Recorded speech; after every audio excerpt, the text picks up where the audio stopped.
Put a question mark in the sermon where the obvious word future ought to go.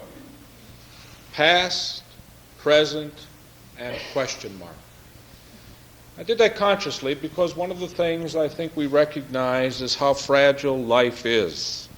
Not only life in terms of individuals, but life in terms of relationships. Christmas Day, Chris and I visited the hospice over in Southfield, and we talked with some of the staff and tried to understand what they were doing there, and recognized that 11 people were there on that day. Many of them will not be here as of today.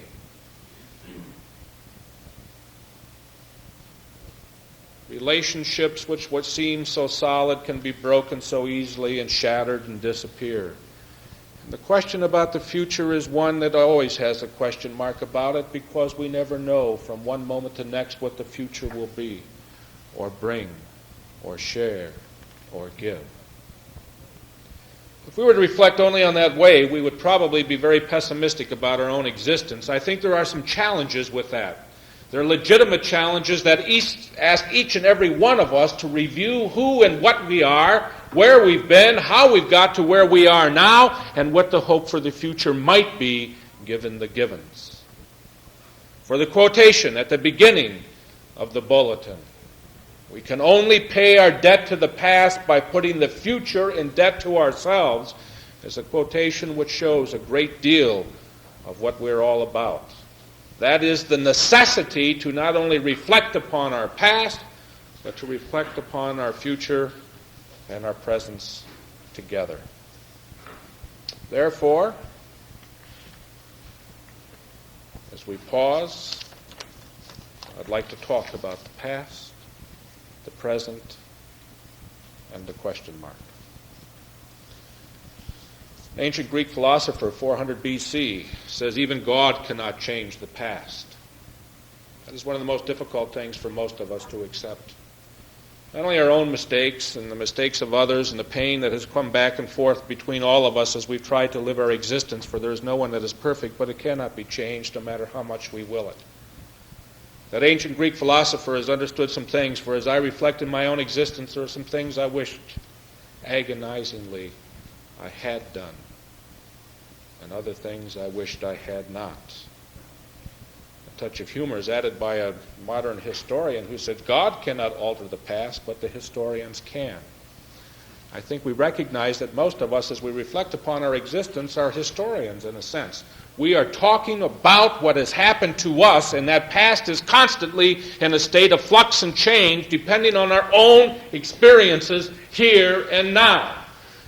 This is not a sermon that has a great deal of new things in it, but I think that needs to be reflected upon, and I've used this as an example before. I am a far better football player now than I was when I was playing football. I'm a far better almost anything now than I was in the past. The bad things in the past are far worse now than they were when they actually happened to me. As we were driving out yesterday with Norm Nichols and Gloria and Debbie and her boyfriend to the funeral, way out past Lapeer, and it's a gorgeous day like this, and we were reflecting on the beauty, and we're talking about the family experiences, and as they went back, and Norm was telling about some things in his childhood. He took us by where he went to school, and the first church that he went to, and a lot of things which are out north of Lapeer. He was reflecting on some of the things which at the time were extremely agonizing to him, but now, years later, stand out, and he remembers them, and he chuckles over them. When you talk about your past, and when you talk about the events in the past, do you talk about the times everything went right? Almost never. Do you talk about the times that things clicked and were perfect? Almost never. What you talk about is the time the Christmas tree almost fell down. What you talk about is not the perfect tree that you had one year, but the imperfect tree that a 10-year-old son chose, 11-year-old son chose. and you stood in front of this tree with a couple of branches going every which way and nothing quite covering, and you say to yourself, it's a unique tree, it's a unique experience. You'll never forget that tree, and if it hadn't been for David choosing it, it never would have had a warm home on Christmas. And you will remember that for years and years and years, for the past has the ability to be in our mind and to come forward and to be interpreted as we want it to be. So we are all historians, and part of the existence that we need to do as we try to understand our past is to bring it forward and to put it into the kind of perspective that's necessary. And I'm going to move on to that in just a moment. But one of the myths that we also have to know is that experience is not the best teacher. That's a myth, totally complete and 100%. New Year's Eve will prove that again hundreds of thousands of times across the country. Or rather, I should say New Year's morning will prove that again. If we were really learning by experience, many of the things that we have done in the past we would never do in the future, and many of the things that we've done in the past we would constantly do in the future. But we don't. For our own reasons, which I don't understand within myself and never even try to judge and understand within somebody else, we don't. We continually make the mistakes of the past, and we continually don't hold on to the positive thrust of the future. Because one of the things we need to know is that experience provides us the tools to build, but it is the reflection upon and the learning from the experience and putting it to practice that makes it work. Don't miss that last phrase, putting it to practice that makes it work. For an awful lot of things that we learn in life and acknowledge, but we don't practice. I think the greatest failure of Christianity is its ability to rationalize and to think, but not do. And to see that that's not a contradiction. That what I think is therefore the important thing. Judge me by my ideals, not by my actions. The fact of the matter is there is no separation of the two. As we've talked about it over and over again over the years, we talked about the Lord's Prayer and talked about the actions. It is the actions that tell what we really believe. We can rationalize, we can think, we can say all kinds of things, but it's how we act it out that is the truth in us. That is where we understand who and what we are. For the actions tell us in a way that nothing else can. And so experience is a good teacher only if it's reflected upon, if we learn from it, and then we put it into practice. And experience teaches us one major thing if we reflect upon it. That is, we can and will overcome. Isn't it interesting? We're all sitting here. We all can go back into our past and find things that we thought would destroy us, and it didn't. Why? Why?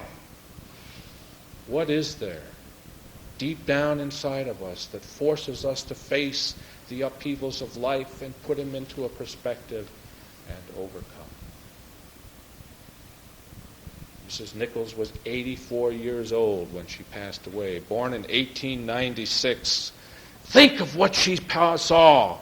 The change from the small dusty roads of northern Oakland County with no cars or automobiles to man walking on the moon and sending satellites out into far space. 2 major world wars and hundreds of smaller upheavals. The passing of a husband and children and friends. The pains and the anguish of illness. And still at the time of her death, her family could reflect that she was not downtrodden, but full of dignity and peace. She overcame, and there are people sitting here who are constantly in the process of overcoming. And that brings us to the present. If the past is something that gives us the building stones upon which to build, and our experience, and it's not only our personal experience, one with the other, but one of the abilities to think is that we can read about the experiences of others and share with them even though we don't have to go through it. I think it's nonsense that you got to do something in order to understand it. I think that part of the whole ability of being human as opposed to an animal which has to go through something in order to understand it is the ability to reflect on and to know without having to go through it that something is right or wrong or evil. And the power to say no on the basis of understanding alone. Our present is our experience. But I'm not along with the psychiatrists and the psychologists at this point. I'm not along with the B.F. Skinners.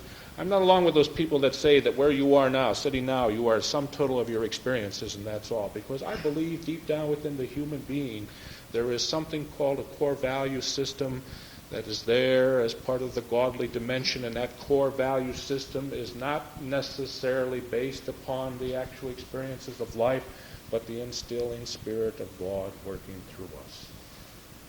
And here on that particular subject, those of you who remember a few weeks ago when I was so ill with the flu, I tried to reflect on what reality was and is, and that there's a constant changing of reality.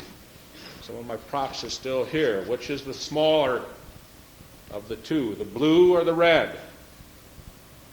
The blue. Which is the smaller of the two, the blue or the red? Red. Which is the smaller of the two? Obviously, they're the same size. Reality is not always what we perceive. And one of the real strange things in our life is that we are constantly under bombardment from a whole wide range of people trying to define for us what reality is. Advertisers. Reality is Schlitz is better than Budweiser. Watch the bowl game playoffs and 100 people will prove it to you and you'll see the score in a live test. Do you believe that? If you do, I've got a nice bridge for sale.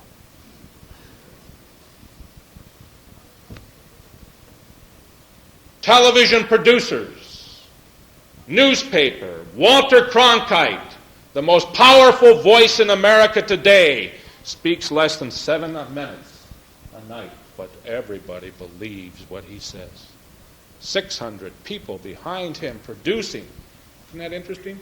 Producing the news, not reporting. Think about that.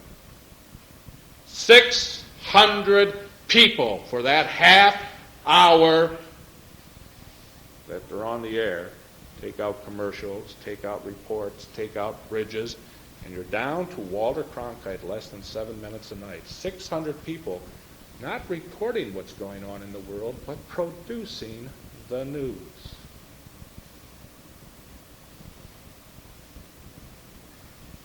Defining for you and for me, night after night after night, what is real. And reflecting occasionally within themselves, but always consciously aware that what is real is reflected by advertising, the number of viewers that are going to watch, appeal, color, a whole host of other things. Where do you find your definition of reality within your own present existence? Where do you find your hope of what ought to be in your own life? Where do you find it except if you come to church regularly and listen and reflect upon the kinds of things that are said, not only from this pulpit, but other pulpits across the country? Your core value system is the godly dimension in life which transforms life. I can rationalize anything that I have ever done and make it sound good and beautiful and pure and wonderful and creative. Because the human mind lies. But the godly dimension still challenges in that quiet, still voice chipping away and saying, be honest before the Lord God, your Maker, before whom there are no lies. The human rationale can lie. One of my favorite thinkers is Elie Wiesel, who went, as you know, as a young boy through Auschwitz. I've talked about Mr. Wiesel on a number of occasions. He's written a wide number of books, and I've heard him on 2 or 3 occasions speak. He's a quiet, he He's not a Jim Lyons that walks the pulpit. He doesn't even stand to speak if he doesn't have to. He sits quietly and talks. And his voice reaches out. And coming out of the small Eastern European shtetls, the small villages, and going through the concentration camp and ultimately into France, and multilingual, with many accents reflected in his voice, he speaks quietly of his experience.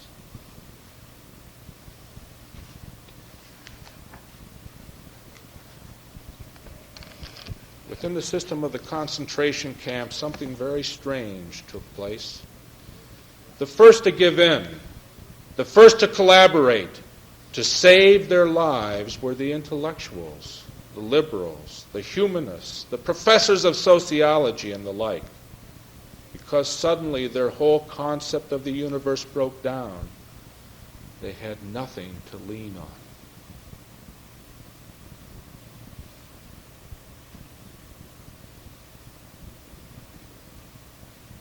This will shock you. Very few communists gave in. There were some, but very few.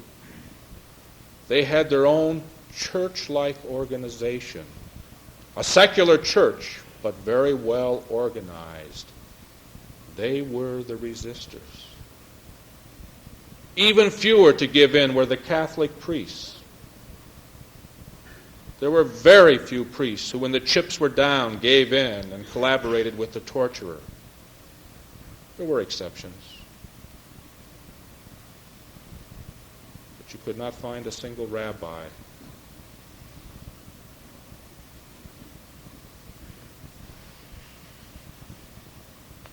What does that mean? What does that mean for you and I that are not necessarily facing the upheavals of a concentration camp or a death camp?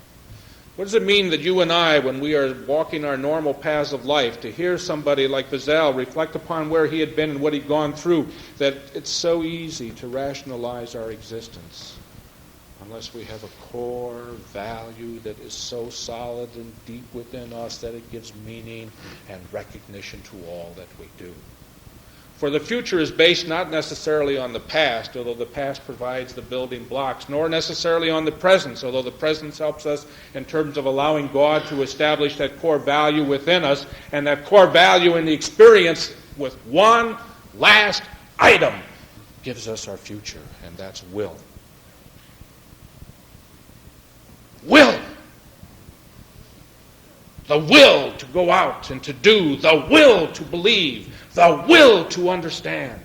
One of the great experiences in this church that I ever had is when a group of us went to see the Man of La Mancha. Remember that? Some of you there, Jack and Mary and some of the others. That powerful statement. I remember a sermon. Can you believe it? I remember one of my own sermons many years ago. That's not as simple. 10 years. Do you realize that I have preached over 400 times in this church? That I have spoken over 550 times in this church?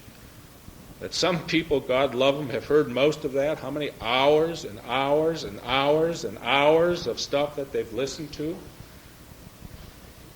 And what kind of a challenge it is. I always think back when things get a little tough and I say to myself, what am I going to preach next week to Donna Borglund, who said to me one day, you know, I admire you. Now, when Donna admires you, that's nice, you know. I said, well, why? I thought maybe because I was handsome and charming and witty and all that. She said, no, as a teacher, I get a different class every year. I can use the same materials. You got the same class year after year after year. And got to come up with new stuff. Well, last night, I was at a party celebrating my brother-in-law, who would have been here on time if it weren't for my mother-in-law. And the fact that they are not my brother-in-law and mother-in-law, but my brother-in-law and sister-in-law are going to have a baby coming up, which we're very happy about. And we were sitting there, and one of the uncles, the family gathering, the clan, I still have to be introduced. There are 850 cousins and 975 aunts and uncles and all that. How do you do? How do you do? One of the uncles came up and said, you know, I think that after all the years of preaching, you probably got it down now where you just reach in and pull out the sermon from last year. And somebody else said he doesn't even do that. They've all got a number. Today we celebrate number 38. Oh, that was a wonderful sermon. Everybody gets to walk out. You know the old story about the jokes in the prison kind of a thing? Well, not quite the case. The land of La Mancha, the man of La Mancha, the man of La Mancha, as I reflected upon that whole movie and the discussion we had afterwards, and you've all seen that movie, here comes the Don Quixote type. He's a true believer. He's a romantic. He's an idealist. He's a Jim Lyons, who says that the realities of the world are not the realities that I am willing to accept. Those are the unrealities. The reality is that there is love, that there is hope, that there is joy, that there is outreach. And he can take the harlot, Dulcinea, and see in her beauty and power and strength far beyond what she ever saw in herself. And he can take the old basin and put it on his head, and it becomes a shining helmet. And the old scrawny horse that can barely walk, he sees it and treats it and loves it.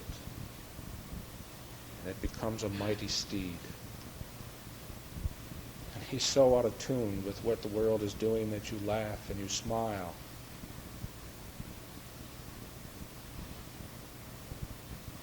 But I reflect on that movie and him and that whole existence very often. He would not have broken down under the torturers because he had something he believed in, the impossible dream. He was not one who wanted to see people at their worst, but tried to see them at their best. He had a belief system that things could be, and therefore worked and tried to live as though they were. Ultimately, I think that the Don Quixotes of the world are more in touch with what is than the rest of us. For you see, they not only have some experience that they build on, but they put a value to that experience and they put a will to it, and they reach out and dare to be what needs to be. They're not the realists of the world who say, well, that's the way the world is. They're not the realists of the world who say that's the way everybody treats things. They're not the realists of the world who say protect yourself, put all things around you, but they dare. And they are the ones who will never be broken. For there are constantly those who will attack their experience and say, look at your experiences. They are not what you claim. There are those who will constantly attack their core value system and will say your core value system is rotten. There are those who will try to destroy their will with the idea that they can crumble inwards, and then they will be happy and say, you see, you are no different than I. The challenge that constantly the Don Quixotes face is not whether or not they are speaking the truth, but there are those around who would tear them down in order to justify their own less than best.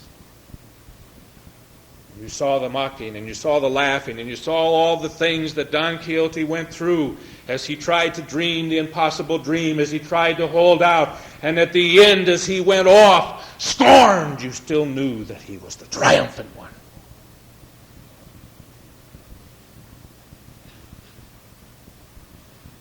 He dared to believe.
didn't set the alarm. I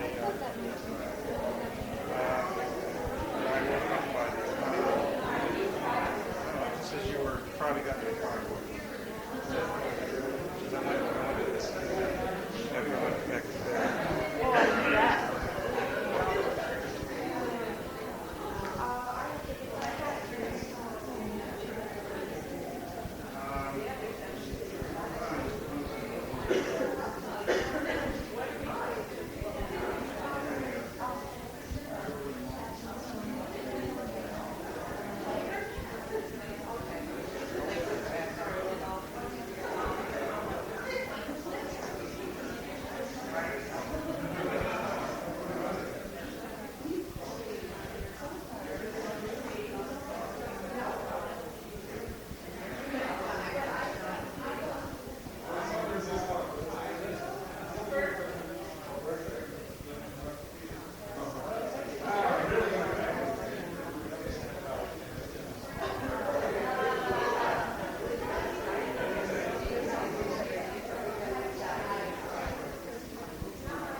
Always enough to throw you out of tune. And I found a number of things, as I indicated to you, and I came back, and as I began to reflect upon our ministry together, it became more and more apparent to me that the things that I needed within my own existence were to be found here at Pine Hill. I told Chrissy yesterday, as we were talking about some things and where we're going and our own directions individually and together, that for the first time in my life, I feel like for 42 years of my existence, I have been prepared to be in a particular place at a particular time, doing something that needs to be done. I feel it is my function, my role, and my existence to begin to speak with greater emphasis upon the moral issues of our time, not only to this, my church, but to my fellow churchmen in the community. I am committed, comfortably, not to debate with people, but to raise questions. I am committed to work out within Pine Hill's structure of support a host of ideas which are tested from the pulpit and responded upon by this congregation, sharpened and honed and made in such a manner that it's fit for human consumption outside the loving fellowship we have here. As I look to the 80s and as I look to my own commitment to Pine Hill, I think that you will find that many of the things which we have been doing together over the past 9 years are commitments which are so strong and so developed that in the days to come, they are going to reach a much larger community. fully expect in the next few months that more and more the kind of hammering out of the concerns and theological bases for these concerns that has become a part of our tradition is going to be taken in a wide range of ways, written, lectures, and ideas.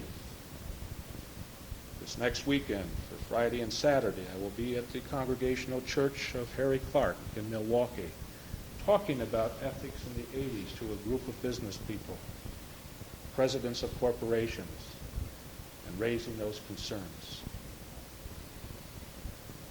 As we prepare for the 80s, I think Pine Hill is going to become a focal point of spiritual rebirth, intellectual renewal, and human dynamism. It's going to be made possible because of you.